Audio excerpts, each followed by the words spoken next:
Первый вице-премьер Ингушетии Магомед Евлоев провел заседание рабочей группы по организации и проведению хаджа.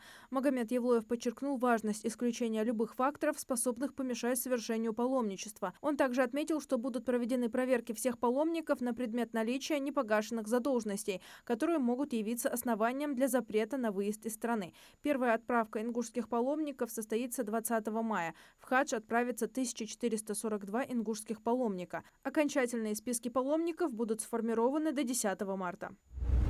1 марта вступает в силу закон о присвоении земельных участков. Закон дает собственникам участков, которые расположены в границах населенных пунктов, а также садовых и огородных земельных участков, 3 года на освоение земли. Данная норма в первую очередь касается проблемных участков, которые заболочены, захламлены или заросли сорняками. Как пояснили в Росреестре, по участкам, которые купят или подарят после 1 марта текущего года, сроки освоения будут идти с момента приобретения прав на них, то есть с момента регистрации. По тем участкам, которые уже в собственности, срок будет исчисляться с 1 марта текущего года. Обратной силы закон не имеет.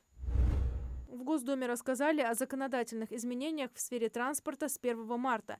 С 1 марта полис ОСАГО будет исключен из списка документов, которые нужны для постановки машины на учет. Еще одно новшество, которое вступает в силу 1 числа, это снятие машины с учета без ожидания 10 дней. По новым правилам, прежний владелец автомобиля может снять его с учета сразу после совершения сделки по продаже. Это касается сделок, которые оформлены на госуслугах или лично у нотариуса. Также владельцы угнанных машин теперь смогут снять их с учета и перестать платить налог. С 1 марта начинает действовать норма, согласно которой, если покупатель приобретает автомобиль по льготной схеме и позже попытается его продать, то поставить машину на учет в ГИБДД не получится.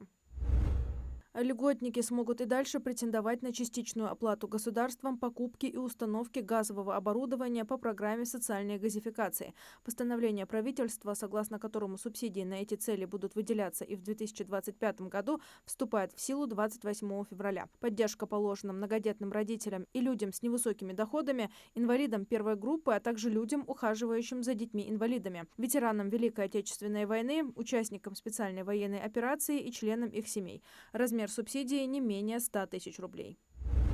С 1 марта военные пенсионеры и приравненные к ним категории получат увеличенные выплаты. Помимо обычных пенсий, адресаты получат и доплаты за январь и февраль, поскольку индексация была введена задним числом. Общая индексация составит 9,5%. С марта понижающий коэффициент денежного довольствия для военных пенсионеров составит 93,59%. Соответственно, вырастет итоговая выплата. Перерасчеты будут произведены автоматически. Военным пенсионерам не нужно подавать никаких заявлений.